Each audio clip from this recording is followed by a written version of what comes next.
One exam, countless opportunities. Are you ready for CUT UG?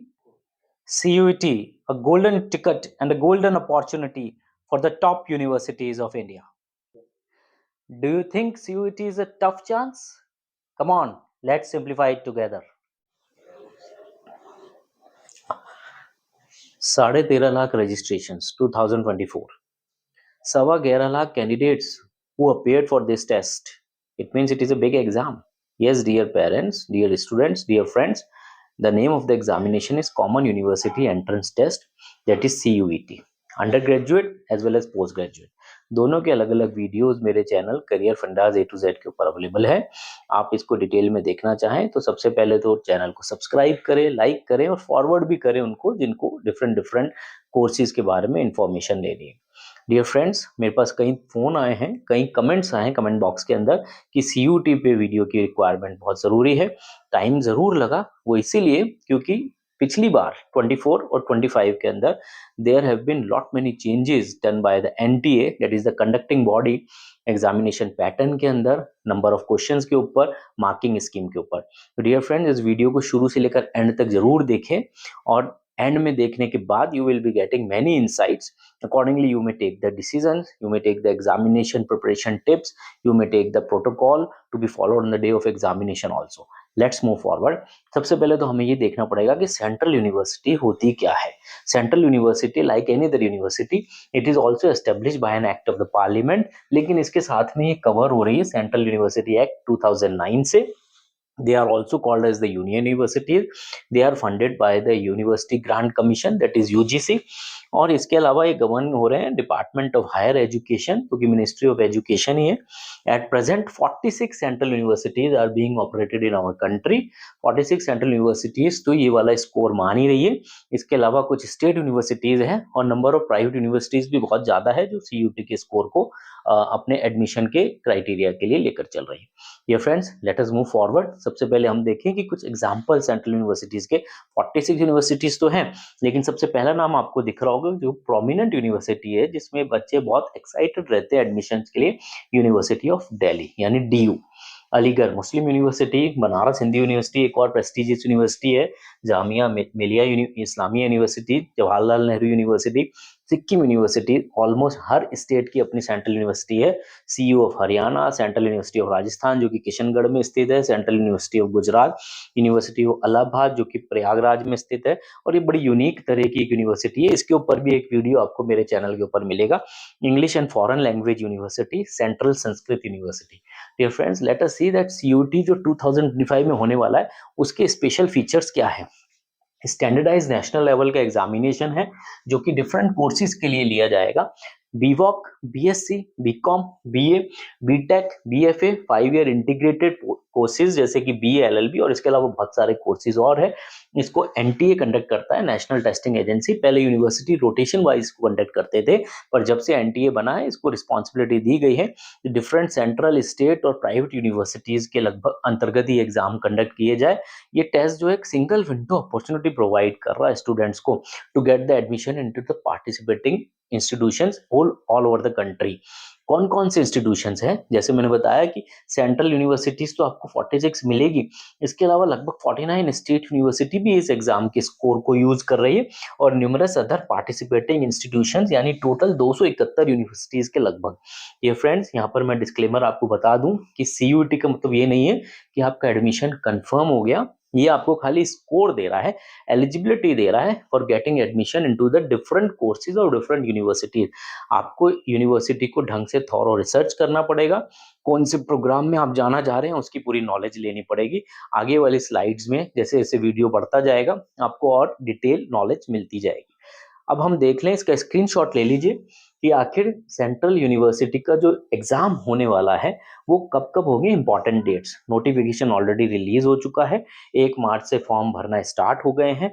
Application date कब खत्म होगी, 22 मार्च, यानी ये जो वीडियो बन रहा है it is following into the same date structure. Last date क्या है फीस का पेमेंट, 23 मार्च के बीच में आपको फीस डिपॉजिट करानी है। एप्लीकेशन में अगर कोई गलती हुई है तो करेक्शन के लिए विंडो खुलेगी 24 से 26 मार्च। एडमिट कार्ड जो है फर्स्ट वीक ऑफ मई आपको मिल जाएगा। एग्जाम डेट्स जो है 8 मई से 1 जून के लगभग आपको मिलेगी। प्रोविजनल आंसर की जो फर्स्ट आंसर की मिलेगी सेकेंड वीक ऑफ जून मिलेगी, और फाइनल आंसर की आपकी डिस्क्लोज करी जाएगी लगभग थर्ड वीक ऑफ जून। इसके आधार पर ही रिजल्ट बनाया जाएगा, जिसमें कोई चेंज या संशोधन संभव नहीं है। The result will be declared in the last week of June 25। Dear friend, इसके रिजल्ट को आप चैलेंज नहीं कर सकते। जो रिजल्ट एक बार बन गया, जो डिक्लेयर हो गया, that will be final.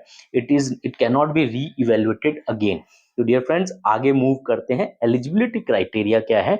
India के अंदर एग्जाम हो रहा है तो obviously it is for the Indian citizen only. और एजुकेशनल क्वालिफिकेशन क्या है? एप्लीकेंट्स 12th पास हो जाने चाहिए या इसके इक्विवेलेंट कोई और एग्जाम रिकॉग्नाइज बोर्ड से, और 25 के अंदर अगर अपेयर भी हो रहे हैं बोर्ड एग्जाम में, they can also apply. Specific eligibility depend करेगी यूनिवर्सिटी टू यूनिवर्सिटी और कौन सा कोर्स अप्लाई किया है।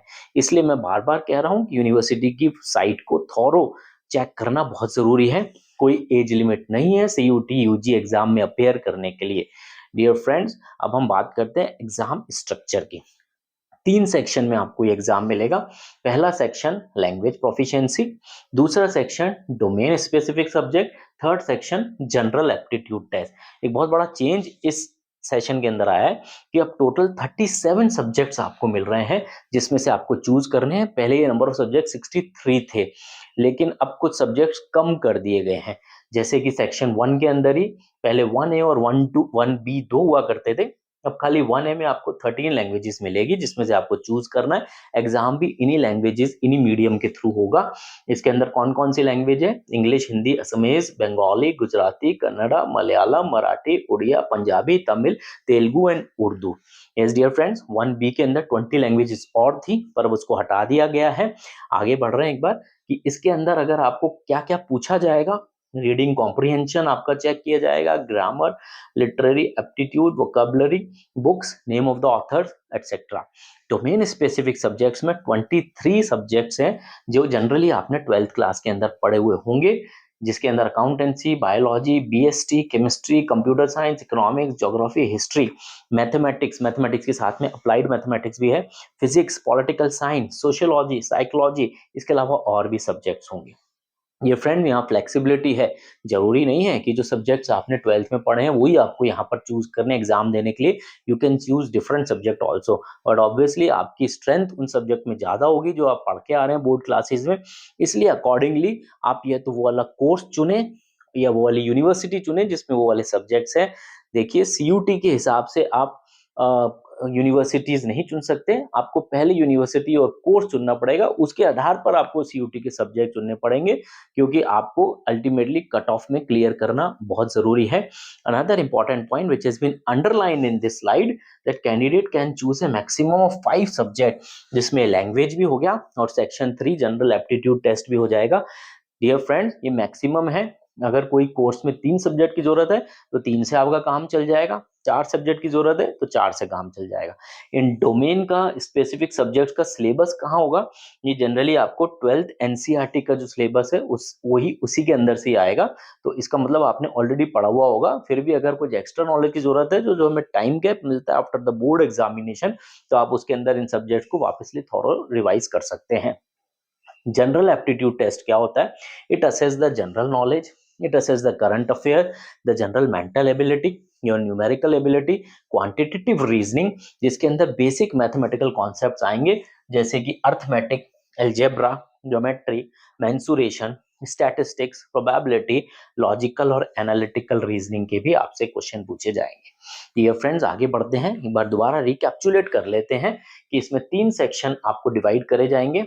13 लैंग्वेजेस सेक्शन 1 में, 23 सब्जेक्ट सेक्शन 2 में, मैक्सिमम 5 सब्जेक्ट चुने, और जनरल एप्टीट्यूड टेस्ट। इसके लिए एक बहुत इंपॉर्टेंट नोट मैं आपको बता रहा हूं कि एग्जाम मल्टीपल शिफ्ट्स में लिए जाएंगे। अभी सीयूटी ने कितनी शिफ्ट में एग्जाम लेंगे इस चीज का खुलासा नहीं किया है, ये मोस्ट प्रोबेबली एडमिट कार्ड के अंदर आएगा। और स्लॉट्स की आपको कौन से स्लॉट्स के अंदर भी एडमिशन एग्जाम अटेम्प्ट करना है, that will also be given in your admit card. Dear friends, exam pattern क्या होगा? मोड ऑफ एग्जामिनेशन जो है कंप्यूटर बेस्ड ऑनलाइन एग्जाम ही कंडक्ट किया जाएगा। एमसीक्यू बेस्ड एग्जाम मिलेगा। ड्यूरेशन क्या है? ईच सेक्शन के लिए आपको 60 मिनट मिलेंगे। इसके अलावा स्लॉट मिलेगा as per the subject chosen, जो कि बाद में दिया जाएगा, और मल्टीपल शिफ्ट्स भी अनाउंस होगी, वो भी बाद में अनाउंस होगी। Each test is different and independent.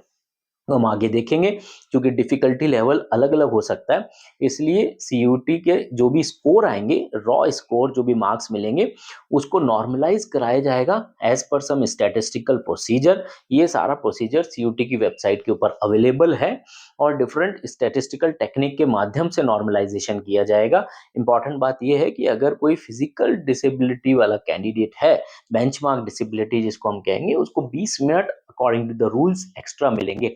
Marking scheme important है, अगर आप सही आंसर दे रहे हैं तो 5 मार्क्स आपको मिलेंगे, गलत आंसर दे रहे हैं तो -1 आपका डिडक्ट हो जाएगा। कोई आंसर आप क्वेश्चन अटेम्प्ट नहीं कर रहे हैं तो उसका ना कोई एक्स्ट्रा मार्क मिलेगा ना कोई डिडक्शन होगा, it will not affect your score.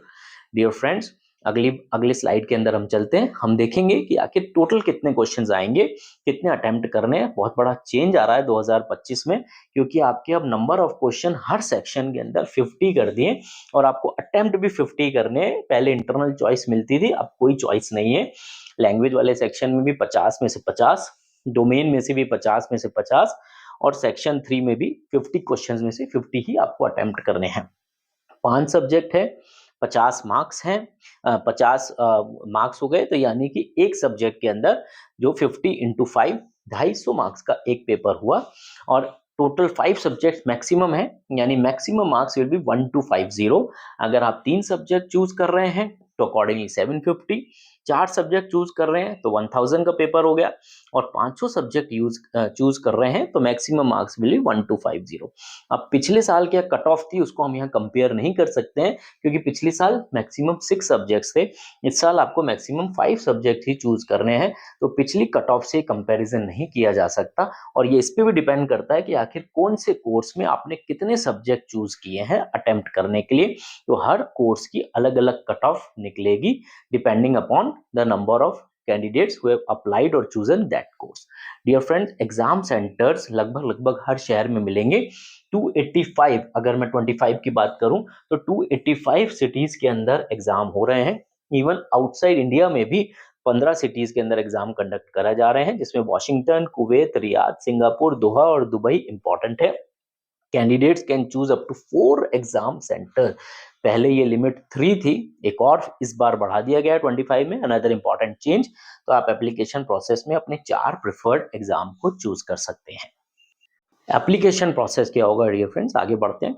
Registration होगा ऑनलाइन, ऑफिशियल वेबसाइट पे आपको जाना पड़ेगा सीयूटी की। एप्लीकेशन फॉर्म आप भरेंगे, अपनी पर्सनल डिटेल्स भरें, एकेडमिक डिटेल्स भरें, आपको अपनी सेलेक्ट करनी पड़ेगी कौन सी यूनिवर्सिटी आप चाहते हैं, उसमें भी कौन सा कोर्स चाह रहे हैं, अपने एग्जाम सेंटर को चूज करें। 4 एग्जाम सेंटर, 4 सिटीज आपको चूज करनी है, अपलोड करें नेसेसरी डॉक्यूमेंट। सिटी अलॉट करना एनटीए का काम है, पर मोस्ट प्रोबेबली जो आप चूज करेंगे उसके अंदर से आपको वो अलॉटमेंट हो जाएगा। एप्लीकेशन फीस चेंज होती है, वेरिएबल है, बिकॉज नंबर ऑफ सब्जेक्ट आपने कितने चूज करे हैं, कैंडिडेट की कैटेगरी क्या है। पेमेंट ऑनलाइन जमा होगा, यूपीआई से भी, डेबिट क्रेडिट कार्ड से भी, नेट बैंकिंग से भी। अगर मैं एग्जामिनेशन फीस की बात करूं तो 25 के लिए जनरल कैंडिडेट्स अगर 3 सब्जेक्ट सेलेक्ट कर रहे हैं तो 1000, और इसके बाद अगर इंडिविजुअल सब्जेक्ट और एडिशनल सेलेक्ट कर रहे हैं तो 400 फॉर ईच। यानी अगर 5 सब्जेक्ट हो गए तो जनरल कैंडिडेट के लिए 1000 प्लस 400 यानी 1800 रुपए की फीस है। इसी तरीके से ओबीसी के लिए 900 प्लस 375 और एससी एसटी या पीडब्ल्यूडी कैटेगरी के लिए 800 प्लस 350 ईच सब्जेक्ट के लिए आपको पेमेंट करना होगा। प्रिपरेशन टिप्स क्या है? Understand the exam pattern and the syllabus, अपने आप को फैमिलराइज करें कौन कौन से टॉपिक्स आएंगे। क्रिएट ए स्टडी प्लान, आप डिफरेंट डिफरेंट टाइम स्लॉट्स में अपने आप टाइम को अलॉट करें ताकि आप दिए गए टाइम शेड्यूल के अंदर पूरा पेपर अटेम्प्ट कर सकें। Use the quality study material, बहुत सारे टेक्स्ट बुक, बहुत सारा मटेरियल ऑनलाइन भी अवेलेबल है। अगर आप चाहते हैं कि आपको एग्जैक्ट और बेस्ट मटेरियल बताया जाए तो आप कमेंट बॉक्स में लिख सकते हैं सब्जेक्ट वाइज, तो आपको उसकी बेस्ट बुक्स जरूर बताई जाएगी। प्रैक्टिस करें रेगुलरली, प्रीवियस ईयर के पेपर सॉल्व करें, मॉक टेस्ट दीजिए, क्योंकि आपको एक लिमिटेड टाइम पीरियड में कंप्लीट करना है पेपर। रिवाइज करें थॉरली, क्योंकि रेगुलर रिवीजन करेंगे तो आपके कॉन्सेप्ट्स ज़्यादा मजबूत होंगे और एग्जाम के टाइम पे आपको वो ज़्यादा याद आएगा। एग्जाम डे का प्रोटोकॉल क्या फॉलो करना है। सीयूटी की ऑफिशियल गाइडलाइंस तो कहती है कि आपको कम से कम 2 घंटे जल्दी पहुंचना चाहिए ताकि आप वेरिफिकेशन प्रोसेस टाइमली पूरा कर सके। डॉक्यूमेंट्स कौन से कैरी करने हैं, अपने एडमिट कार्ड की printed copy, valid photo ID proof आपके पास होना चाहिए, जैसे आधार कार्ड होना चाहिए, स्कूल आईडी या पासपोर्ट या ड्राइविंग लाइसेंस भी चल जाएगा। एक पासपोर्ट साइज की फोटोग्राफ भी रखिए। कौन से आइटम नहीं होने चाहिए, जाहिर सी बात है कि मोबाइल फोन या कोई और इलेक्ट्रॉनिक डिवाइस, कैलकुलेटर्स भी अलाउड नहीं है। किसी तरह का स्टडी मटेरियल अलाउड नहीं है, क्योंकि अगर आप लेकर गए तो एक्शन हो जाएगा उसके ऊपर। ड्रेस कोड भी आपने बहुत सिंपल क्लोथिंग रखना है, कोई मेटेलिक आइटम नहीं होना चाहिए, ताकि जो फ्रिस्किंग यानी जो चेकिंग होती है एग्जाम सेंटर में, उसमें आप किसी परेशानी में ना आ जाए। डियर फ्रेंड, सब्जेक्ट सिलेक्शन एक बड़ा इंपॉर्टेंट पार्ट है, तो उसके लिए अलग से हमने कुछ चीजें डिस्कस करी है। सबसे पहले देखें कि इसमें फ्लेक्सिबिलिटी है सब्जेक्ट सिलेक्शन में। जरूरी नहीं है जो सब्जेक्ट्स आपने 12th में पढ़े हैं उन्हीं में एग्जाम देना है। आप अपने इंटरेस्ट के हिसाब से, अपनी स्ट्रेंथ के हिसाब से सब्जेक्ट को चूज कर सकते हैं। कोई कंपलसरी सब्जेक्ट नहीं है। University set their own subject requirement for different courses, therefore the candidate must check the eligibility criteria. जो यूनिवर्सिटी वो प्रेफर कर रहे हैं उसमें वो कौन सा एग्जाम या प्रोग्राम प्रेफर कर रहे हैं, उसके सब्जेक्ट को जरूर उस यूनिवर्सिटी की वेबसाइट पे या सीयूटी की वेबसाइट के ऊपर ऑफिशियली चेक करें। स्ट्रेटेजिक सिलेक्शन करें, चूज द राइट सब्जेक्ट्स, क्योंकि आप जितने ज्यादा सब्जेक्ट्स राइटली अपनी स्ट्रेंथ के अनुसार चूज करेंगे तो आपके एडमिशन के चांसेस उतने ज्यादा हो जाएंगे। फॉर एग्जाम्पल, अगर आपने बीएससी कंप्यूटर साइंस के लिए चुना है तो आपको मैथमेटिक्स, कंप्यूटर साइंस और फिजिक्स अपने 5 सब्जेक्ट्स में चूज करने चाहिए। उससे आपके एडमिशन के चांसेस बढ़ जाएंगे। एग्जाम्पल्स मैंने कुछ बनाए हैं। फॉर एग्जाम्पल, अगर कोई स्टूडेंट बीकॉम ऑनर्स करना चाह रहा है तो अकाउंटेंसी, बीएसटी, इकोनॉमिक्स, मैथमेटिक्स या फिर गेट जनरल टेस्ट को भी चूज कर सकता है। किसी यूनिवर्सिटी में हो सकता है बीकॉम ऑनर्स के लिए जनरल टेस्ट की रिक्वायरमेंट नहीं हो, तो वो बाकी के सब्जेक्ट के ऊपर फोकस कर सकता है, इस सब्जेक्ट को फिर लेने की जरूरत नहीं है।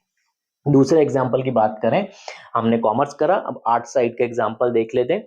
अगर कोई स्टूडेंट बीए ऑनर्स चूज कर रहा है पॉलिटिकल साइंस में, तो हो सकता है उनको political science, history, English, general aptitude test या ज्योग्राफी या और कोई सब्जेक्ट, अगेन ये कहाँ मिलेगा, यूनिवर्सिटी की वेबसाइट के ऊपर। और हमें इसमें कोशिश करनी है हमने 12th में कौन से सब्जेक्ट पढ़े थे, अगर उसी के अंदर हम हायर स्टडीज में सेलेक्ट करेंगे तो हमारे एडमिशन के चांसेस बढ़ जाएंगे, क्योंकि ऑलरेडी हमने वो सब्जेक्ट प्रीवियस क्लासेस के अंदर पढ़े हुए हैं। चूज करें सब्जेक्ट जो है उसको, चेक करें कि हमारी प्राइमरी रिक्वायरमेंट क्या है। प्राइमरी रिक्वायरमेंट तो हमें अगेन यूनिवर्सिटी और कोर्स को ही देनी पड़ेगी। सेकेंडरी हमारी जो रिक्वायरमेंट है वो हमारी स्ट्रेंथ क्या है, हमारा इंटरेस्ट क्या है। आप इंटरचेंजेबली भी यूज कर सकते हैं, अपने इंटरेस्ट के आधार पर यूनिवर्सिटी जाकर सेलेक्ट करें, वो वाला कोर्स ढूंढे। Each university and course has specific subject criterias. For example, BSc अगर आप ऑनर्स से करना चाहें फिजिक्स सब्जेक्ट में, तो कुछ यूनिवर्सिटीज चाहेंगी फिजिक्स और मैथमेटिक्स मैंडेटरी सब्जेक्ट हो। लेकिन अगर स्टूडेंट इन सब्जेक्ट को चूज नहीं करेंगे तो हो सकता है वो उस प्रोग्राम के लिए उस यूनिवर्सिटी में एलिजिबल नहीं है। तो अगेन यूनिवर्सिटी और प्रोग्राम को देखना बहुत जरूरी है। इसके अलावा अपनी स्ट्रेंथ और अपने इंटरेस्ट को भी जांचें, क्योंकि आप मल्टीपल सब्जेक्ट्स अगर पढ़ रहे हैं तो उनके आधार पर ही आप अपने प्रोग्राम को देखें यूनिवर्सिटी की साइट पे जाके कि वो वाले सब्जेक्ट किस प्रोग्राम के अंदर फॉल कर रहे हैं। एग्जाम्पल, अगर किसी यूनिवर्सिटी ने बायोलॉजी या मैथमेटिक्स के लिए कोई कोर्स दे रखा है और आपके लिए बायोलॉजी ज्यादा इंटरेस्टिंग सब्जेक्ट है, तो आप बायोलॉजी वाले प्रोग्राम को चूज कर सकते हैं। डियर फ्रेंड्स, कुछ और एग्जाम्पल देखते हैं ताकि हमारी अंडरस्टैंडिंग और स्ट्रांग हो। क्या कोई बीएससी करने वाला स्टूडेंट जो बीएससी करना चाहता है, क्या वो अकाउंटेंसी ले सकता है? सीयूटी के अंदर अकाउंटेंसी सब्जेक्ट अटेम्प्ट कर सकता है? इसका क्लियर आंसर है यस, क्योंकि सब्जेक्ट फ्लेक्सिबिलिटी पूरी मिलती है सीयूटी के अंदर। पर क्या ये ज़रूरी है कि वो हमारे लिए बेनिफिशियल हो? यूनिवर्सिटी की गाइडलाइंस अगर इस तरीके से हैं कि बीएससी की कोर्स के लिए अकाउंटेंसी की ज़रूरत नहीं है, तो उसकी कोई रिक्वायरमेंट नहीं है, क्योंकि अगर आप अकाउंटेंसी को अटेम्प्ट भी करेंगे उसमें आपका स्कोर आएगा, यूनिवर्सिटी विल इग्नोर दैट, जिसकी वजह से आपकी कट ऑफ कम हो जाएगी और कट ऑफ कम होने की वजह से एडमिशन मिलने में प्रॉब्लम आएगी। तो अगर यूनिवर्सिटी अलाउ भी कर रही है फ्लेक्सिबिलिटी, तो आप अटेम्प्ट कर सकते हैं अकाउंटेंसी को, पर ऐसा होगा नहीं, क्योंकि साइंस स्ट्रीम के अंदर अकाउंटेंसी का चयन यूनिवर्सिटी अपने प्रोग्राम में मुश्किल से करेगी। तो डियर फ्रेंड्स, कंक्लूजन क्या रहा, हमेशा चेक करें कि स्पेसिफिक सब्जेक्ट की रिक्वायरमेंट है हमारी टारगेट यूनिवर्सिटी के अंदर, हमारे कोर्स के अंदर या नहीं है। Choosing the subject based only on strength without considering the eligibility could also lead to the disqualification. आप अपनी स्ट्रेंथ के हिसाब से सब्जेक्ट चुन रहे हैं, लेकिन अगर वो आपके प्रोग्राम में नहीं है तो एडमिशन में आपको प्रॉब्लम आएगी। और यही चीज इसके रिवर्स के अंदर भी ट्रू है कि अगर आपने यूनिवर्सिटी के हिसाब से अपने सब्जेक्ट को चुना, लेकिन वो आप इंटरेस्टेड नहीं है, आपकी उसमें स्ट्रेंथ नहीं है, तो भी हो सकता है आप उतने मार्क्स नहीं ला पाए, वहां पर भी एडमिशन में दिक्कत आएगी। सब यूनिवर्सिटीज जो है वो मल्टीपल सब्जेक्ट कॉम्बिनेशन एक्सेप्ट करती है। तो क्लियरली रिसर्च करें, केयरफुली करें, ताकि आप अपने 5 सब्जेक्ट को प्रॉपरली सेलेक्ट कर पाए। ये फ्रेंड्स, सेक्शन 3 जो एक इम्पॉर्टेंट पार्ट है जनरल एप्टीट्यूड टेस्ट का, उसको हम देखते हैं कि उसके ऊपर हमें कौन से टॉपिक को फोकस करने हैं। जैसे कि हम जानते हैं सेक्शन 3 जो है आपके लॉजिकल रीजनिंग, प्रॉब्लम स्किल या मैथमेटिकल एबिलिटी को टेस्ट कर रहा है। ये 4 पार्ट्स में डिवाइडेड है। न्यूमेरिकल एबिलिटी, जिसको हम बेसिक मैथमेटिक्स भी कहते हैं, logical and analytical reasoning, general knowledge and current affair, as well as quantitative reasoning. कौन कौन से टॉपिक है न्यूमेरिकल एबिलिटी में आप देख सकते हैं, 7th 8th 9th 10th के टॉपिक्स आपको मिलेंगे। अर्थमेटिक जैसे कि percentage, profit and loss, work, time, ratio, proportion. Algebra के अंदर से सिंपल इक्वेशन, पॉलिनोमियल्स आपको मिल सकते हैं। ज्योमेट्री के अंदर मेंसुरेशन या आपको वॉल्यूम, पेरीमीटर, एरिया के क्वेश्चंस मिलेंगे। डेटा इंटरप्रिटेशन में टेबल, ग्राफ्स वगैरह आपको मिलेंगे। लॉजिकल रीजनिंग में number series, letter series, blood relations के क्वेश्चन, कोडिंग, डिकोडिंग, या फिर आपको पजल सॉल्व करने को मिलेगी। जनरल नॉलेज करंट अफेयर्स में आपको थोड़ा हिस्ट्री का ज्ञान होना चाहिए, सिविक्स का ज्ञान होना चाहिए। पॉलिटिक्स जैसे कि इंडियन कॉन्स्टिट्यूशन के क्वेश्चन आएंगे, फ्रीडम स्ट्रगल के बारे में पूछा जा सकता है। साइंस और टेक्नोलॉजी के बारे में आपको पता रहना चाहिए। या आपको इंपॉर्टेंट कोई इवेंट्स के बारे में, चाहे वो नेशनल हो या इंटरनेशनल हो, स्पोर्ट्स, अवार्ड्स, बुक्स, उनके ऑथर, इसके क्वेश्चन आपसे पूछे जाएंगे। क्वांटिटेटिव रीजनिंग जो कि मैथमेटिक्स के ऊपर ज्यादा बेस्ड होता है, percentage, averages, speed, distance, time के क्वेश्चन आएंगे।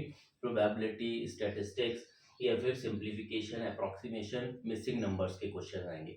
डियर फ्रेंड्स, आखिर हम सेक्शन 3 की तैयारी कैसे करें ये देख लेते हैं। सॉल्व करें प्रीवियस ईयर के पेपर्स, ताकि आपको क्वेश्चंस का ट्रेंड का अंदाजा लग सके। प्रैक्टिस करें मॉक टेस्ट, जिससे कि आपकी स्पीड और एक्यूरेसी और इम्प्रूव हो। रिवाइज करो जीके और करंट अफेयर्स के, कोशिश करिए कि लेटेस्ट ट्रेंड्स का ज़्यादा पता हो। 6 to 12 मंथ्स के क्वेश्चंस ज़्यादा पूछे जाते हैं। मेंटल मैथमेटिक्स पे वर्क करें, ताकि आपका कैलकुलेशन पार्ट स्ट्रांग हो, कैलकुलेटर अलाउड नहीं है। लॉजिकल रीजनिंग की पजल सॉल्व करें, so that you can get the pattern recognition also. Dear friends, आखिर सेक्शन 3 से रिलेटेड कुछ और इंपॉर्टेंट पॉइंट्स और देख लेते हैं। आप सेक्शन 3 में जितना हाई स्कोर करेंगे, आपका ओवरऑल सीयूटी रैंक उतना बढ़ जाएगा, स्पेशली उन कोर्सेज के लिए जिसमें सेक्शन 3 की रिक्वायरमेंट है। जनरली बीबीए या बीए इकोनॉमिक्स के अंदर सेक्शन 3 की रिक्वायरमेंट है, depending upon the university. If a course does not require the general test वाला पार्ट, अगर ये रिक्वायर नहीं करेगा, तो आप उसको स्किप कर सकते हैं और अपनी बची हुई एनर्जी और टाइम को सेक्शन 1 और 2 को ज़्यादा स्ट्रॉन्ग करने में लगाइए। सेक्शन 3 जो है जनरल टेस्ट वाला, वो सीयूटी के अंदर ऑप्शनल है, and it is not required for all the courses. So it is necessary that you check the specific requirement of each university which you have targeted and the program जिसमें आप apply कर रहे हैं। तो course specific requirement और university specific requirement, ये दोनों को प्रॉपरली चेक कर लीजिए before taking the admission. Go to the official website of university और सीयूटी, आपको हर कोर्स की डिटेल मिल जाएगी। रिकमेंडेशन में आपको क्या करना चाहूँगा कि बिफोर अप्लाइंग आप एडमिशन प्रोसेस चेक करें कि whether general test is necessary और नॉट। क्योंकि आप देखिए, अगर आपने जनरल टेस्ट अपेयर कर लिया लेकिन यूनिवर्सिटी या उस कोर्स में उसकी रिक्वायरमेंट नहीं है, तो इसके क्या इम्पैक्ट रहेंगे। सबसे पहले तो आपका एलिजिबिलिटी पे तो कोई इम्पैक्ट नहीं रहेगा, आप सीयूटी दे सकते हैं, लेकिन यूनिवर्सिटी क्या करेगी, उस गेट के स्कोर को सिंपली इग्नोर कर देगी अगर वो उनके एडमिशन क्राइटेरिया का पार्ट नहीं है। उसकी वजह से वो मार्क्स आपके कम हो जाएंगे, तो आप क्वालिफाइंग मार्क्स में कुछ पीछे रह जाएंगे, एडमिशन में दिक्कत आ सकती है। कोई एक्स्ट्रा बेनिफिट नहीं है उस स्पेसिफिक कोर्स को करने से, स्पेसिफिक कोर्स में गेट को अटेम्प्ट करने से, अगर यूनिवर्सिटी उसको चाह ही नहीं रही है। मोर फ्लेक्सिबिलिटी फॉर अदर यूनिवर्सिटीज, अगर आप बैकअप में कोई यूनिवर्सिटी सोच रहे हैं कि भाई मेरा इस यूनिवर्सिटी में नहीं हुआ, तो मैं दूसरी यूनिवर्सिटी के अंदर अप्लाई कर लूँ साथ साथ, तो फिर उस गेट के स्कोर को वहाँ हेल्प ले सकते हैं, अगर उनके अंदर वो गेट कंपलसरी किया हुआ है उस प्रोग्राम के अंदर, क्योंकि आपके वहाँ क्वालिफाइंग मार्क्स बढ़ जाएंगे। एक्स्ट्रा एफर्ट कर लेंगे आप, लेकिन गारंटी नहीं है कि उसका कोई यूज़ हो पाएगा। इसलिए ज़रूरी है कि एडमिशन क्राइटेरिया को यूनिवर्सिटी वाइज़ या प्रोग्राम वाइज़ पहले चेक करें। तो फाइनल एडवाइस अगर मैं सेक्शन 3 की देना चाहूँ, तो सबसे पहले तो आप चेक करें यूनिवर्सिटी और प्रोग्राम की रिक्वायरमेंट डिसीजन लेने से पहले। आप अगर अनश्योर है फ्यूचर ऑप्शन के बारे में, तो बैकअप प्लान यूज़फुल हो सकता है, क्योंकि किसी और यूनिवर्सिटी में वो सेक्शन 3 काम में आ सकता है। लेकिन अगर आप 100% श्योर है कि मुझे इसी यूनिवर्सिटी में जाना है, यही प्रोग्राम करना है और उसमें सेक्शन 3 की ज़रूरत नहीं है, तो आप स्किप कर दीजिए ताकि आप अपना कंसंट्रेशन कर सकें बाकी दोनों सेक्शंस में, जिसमें आप ज़्यादा क्वालिफाइंग मार्क्स लेके आ सकते हैं। Dear friend, university of Delhi यानी दिल्ली यूनिवर्सिटी जो है डीयू, एक बहुत इंपॉर्टेंट यूनिवर्सिटी है जिसमें बच्चों का क्रेज रहता है एडमिशन के लिए। इसलिए कुछ पॉइंट स्पेसिफिकली उसके लिए बनाए हैं। सीयूटी की ऑफिशियल वेबसाइट से मैंने सब्जेक्ट कॉम्बिनेशंस लिए हैं, जो 74 कॉम्बिनेशंस आपको मिल रहे हैं डीयू के अंदर। 32 साइंस में है, 7 कॉमर्स में, 41 आर्ट्स के अंदर। ये ऑफिशियल वेबसाइट आप नोट कर सकते हैं, इसमें लिंक दिया हुआ है, डायरेक्ट इसको क्लिक करेंगे तो आप सब्जेक्ट कॉम्बिनेशन वाले पेज पे ही पहुंचेंगे। मिनिमम सब्जेक्ट की रिक्वायरमेंट क्या कहता है डीयू की, कम से कम 4 सब्जेक्ट होने चाहिए ताकि आपके एडमिशन की अपॉर्चुनिटीज मैक्सिमाइज हो सके। कोर्स स्पेसिफिक कॉम्बिनेशन सेट किए हुए हैं डीयू ने। Candidate should refer to DU official university या सीयूटी की ऑफिशियल वेबसाइट पे भी आप चेक करके देख सकते हैं। स्ट्रेटेजिक सिलेक्शन हो, क्योंकि अगर आप राइट सब्जेक्ट चुनेंगे तो आपकी एलिजिबिलिटी उतनी स्ट्रांग हो जाएगी। गाइडेंस क्या है एप्लीकेंट्स के लिए, आप यूनिवर्सिटी को प्रॉपर्ली चेक करें और कोशिश करें जो आपने 12th के अंदर सब्जेक्ट्स करें उसी से रिलेटेड कोर्स करें, जिससे कि आपके एडमिशन के चांसेस ज़्यादा बढ़ जाएंगे, क्योंकि ऑलरेडी वो कोर्स आपके 12th के अंदर वो सब्जेक्ट कुछ कवर किए गए होंगे। मैंने यहाँ पर एक कॉम्बिनेशन जरूर लिखा है बीकॉम ऑनर्स के बारे में, क्योंकि इसमें भी एक इंपॉर्टेंट चेंज आया है। बीकॉम ऑनर्स के लिए डीयू क्या कहता है कि भाई पहले एक तो आप सेक्शन 1 में से लीजिए यानी एक लैंग्वेज, और इन 4 सब्जेक्ट में से कोई भी एक ले लीजिए। मैथमेटिक्स, अप्लाइड मैथमेटिक्स या अकाउंटेंसी या बुक कीपिंग। डियर फ्रेंड्स, एक चेंज हुआ है, मैथमेटिक्स को अब कंपलसरी कर दिया है एक तरह से। पिछली बार ये कंपलसरी नहीं था, आप अकाउंटेंसी या बुक कीपिंग ले सकते थे। और सेक्शन 2 यानी डोमेन सब्जेक्ट में से 2 सब्जेक्ट और लीजिए, यहाँ पर गेट कंपलसरी नहीं है। तो एक कॉम्बिनेशन मैंने बनाया है 74 में से। इसके अलावा बाकी आप कॉम्बिनेशन ऑफिशियल वेबसाइट से भी देख सकते हैं। ये फ्रेंड्स कुछ मिसनीलियस पॉइंट्स और है हमारे पास। अगर मल्टी शिफ्ट में पेपर हो रहा है जिसमें आपके रॉ स्कोर्स दे रहे हैं, तो हो सकता है कि शिफ्ट्स का लेवल ऑफ डिफिकल्टी थोड़ा अलग हो, तो कहीं कोई दिक्कत किसी स्टूडेंट्स के साथ अनजस्टिस नहीं हो जाए। तो ये रॉ स्कोर्स को एनटी स्कोर्स में कन्वर्ट किया जाएगा as per the process of normalization by using some tools and techniques of the statistics. इसका पूरा प्रोसेस अगेन यूनिवर्सिटी की सीयूटी की वेबसाइट के ऊपर अवेलेबल है, ब्राउज़र के अंदर भी दिया हुआ है, आप चाहें तो उसको देख सकते हैं। एनटीए के स्कोर 1 ईयर वैलिड होंगे। रिवैल्यूएशन इसका वापस नहीं होगा, एक बार जो रिजल्ट डिक्लेयर हो गया that will be the final. आपको स्कोर कार्ड्स फिजिकली नहीं डिस्पैच किए जाएंगे, आप डाउनलोड करें ऑफिशियल वेबसाइट जो कि यहाँ दे रखी है। एडमिशन डिपेंड करेगा आपकी स्पेसिफिक यूनिवर्सिटी के क्राइटेरिया पे और उनके इंडिविजुअल प्रोग्राम्स में। क्वेश्चन आता है कई बार कि कैलकुलेशन करना पड़ेगा मल्टीपल चॉइस क्वेश्चन में, क्या शीट लेकर जाए? जी नहीं, शीट आपको एग्जाम सेंटर में ही दी जाएगी, but that has to be return back to the invigilator after completing your exam, वो वापस लाना अलाउ नहीं है। और 12th की परसेंटेज जो है वो उसको देखना नहीं होता है सीयूटी को, पर हाँ अगर आपके सीयूटी के स्कोर टाई हो गए, एनईटी एनटीए के स्कोर टाई हो जाएंगे, तो आपकी 12th की परसेंटेज देखी जाएगी ताकि प्रायोरिटी ऑर्डर डिसाइड किया जा सके। डियर फ्रेंड, आज हमने एक इंपॉर्टेंट डिस्कशन किया है, काफ़ी इंपॉर्टेंट इंसाइट्स, वैल्यूबल इंफॉर्मेशन आपको मिली होगी सीयूटी से रिलेटेड। तो उम्मीद है आप अपना डिसीजन आराम से बना पाएंगे। और आगे भी अगर ऐसे इंपॉर्टेंट वीडियोस, ऐसे important information you have to check, then please like and subscribe the channel career fundas A to Z, और शेयर करिए उन बच्चों को, उन पेरेंट्स को जिनको अलग अलग कोर्सेज की according to their interest requirement है। तो thank you and all the very best from my side.